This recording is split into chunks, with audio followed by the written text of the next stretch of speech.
जिस देश ने भारत को बनाया 190 साल गुलाम, वहां का प्रधानमंत्री भारत आकर हिंदुस्तानियों को करने लगा प्रणाम। ब्रिटेन का प्रधानमंत्री बनकर भारत लौटा हिंदुस्तान का बेटा, भारत की जमीन पर पैर रखते ही छलके आंखों से आंसू। दुनिया को मिल गया एक और मोदी। G20 की बैठक में एक नहीं दिखेंगे दो मोदी, दुनिया देखेगी सनातन की ताकत। भारत के दुश्मन एक मोदी को झेल नहीं पा रहे थे और अब दूसरा मोदी भी आ गया है। मोदी की पहचान दुनिया में कट्टर हिंदू प्रधानमंत्री के तौर पर होती है, लेकिन एक और प्रधानमंत्री है जिसकी रगों में भारत का खून है और वो उस देश का प्रधानमंत्री है जिस देश ने कभी भारत को 190 साल तक अपना गुलाम बनाया था। G20 का नजारा देखकर पूरी दुनिया हैरान है। अमेरिका के राष्ट्रपति अपनी फौज लेकर दिल्ली पहुंच गए हैं। इसके साथ ही इटली की प्रधानमंत्री जॉर्जिया मेलोनी भी इस वक्त दिल्ली में है और पीएम मोदी से मिलने के लिए बेसब्री से इंतजार कर रही हैं।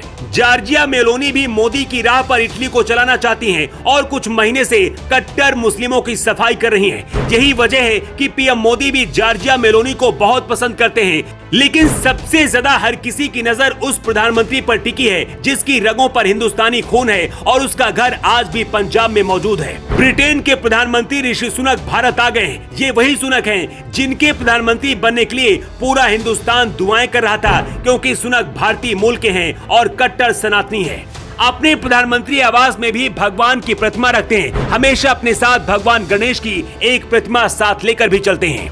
प्रधानमंत्री नरेंद्र मोदी, इटली की प्रधानमंत्री जॉर्जिया मेलोनी और ऋषि सुनक, ये तीन ऐसे नाम हैं जो सनातनी हैं और अपने देश में भी सनातन को बढ़ावा देते हैं।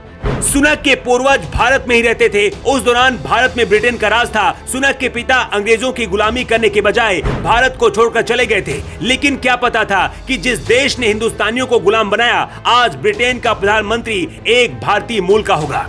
भारत के रीति रिवाज को भी ऋषि सुनक मानते हैं और अपने हिंदू धर्म को लेकर गर्व करते हैं। ब्रिटेन के प्रधानमंत्री ऋषि सुनक ने जब भारत की जमीन पर अपने पैर रखे, उस दौरान वो भावुक थे और खुद को काबू कर रहे थे।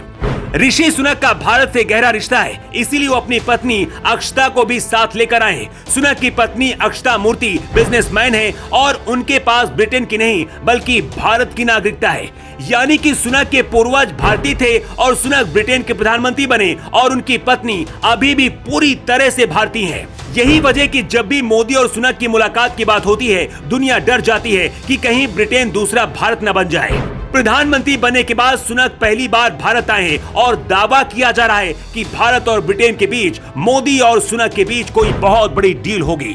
ब्रिटेन में जब प्रधानमंत्री के चुनाव हो रहे थे, उस दौरान सुनक के लिए भारत में घी के दिए जलाए जा रहे थे, क्योंकि भारत के लोग सुनक को हिंदुस्तान का ही बेटा मानते हैं। यही वजह है कि सुनक के प्रधानमंत्री बनने के बाद ये मांग भी बहुत तेजी से उठ रही है कि भारत का कोहिनूर हीरा भी बहुत जल्द मिल जाएगा। फिलहाल उस वक्त का दुनिया इंतजार कर रही है जब मोदी और सुनक की आमने सामने दिल्ली में मुलाकात होगी। ब्रिटेन के अंदर सुनक को दूसरा मोदी भी कहा जाता है। G20 की बैठक में बहुत सारे मुद्दों पर बातें होती हैं, लेकिन जब एक साथ दो कट्टर हिंदू प्रधानमंत्री बैठेंगे जिनकी रगों में खून भी एक जैसा भारतीय है, हर किसी को उस तस्वीर का इंतजार है। पिछले कुछ समय से ब्रिटेन के अंदर पाकिस्तानी मुस्लिम भी बहुत साजिशें रचते हैं। इसके साथ ही खालिस्तान की मांग करने वाले भी ब्रिटेन में बढ़ रहे हैं, जिसके इलाज के लिए मोदी और सुनक में कोई बहुत बड़ी डील हो सकती है। इसके साथ ही कोहिनूर हीरे को भारत वापस किया जाएगा या फिर नहीं किया जाएगा, इस पर भी चर्चा हो सकती है। वैसे आपको क्या लगता है, क्या भारत का कोहिनूर हीरा भारत को मिलना चाहिए? आपकी राय क्या है? कमेंट बॉक्स में लिखकर आप जरूर बताएं। Bureau report.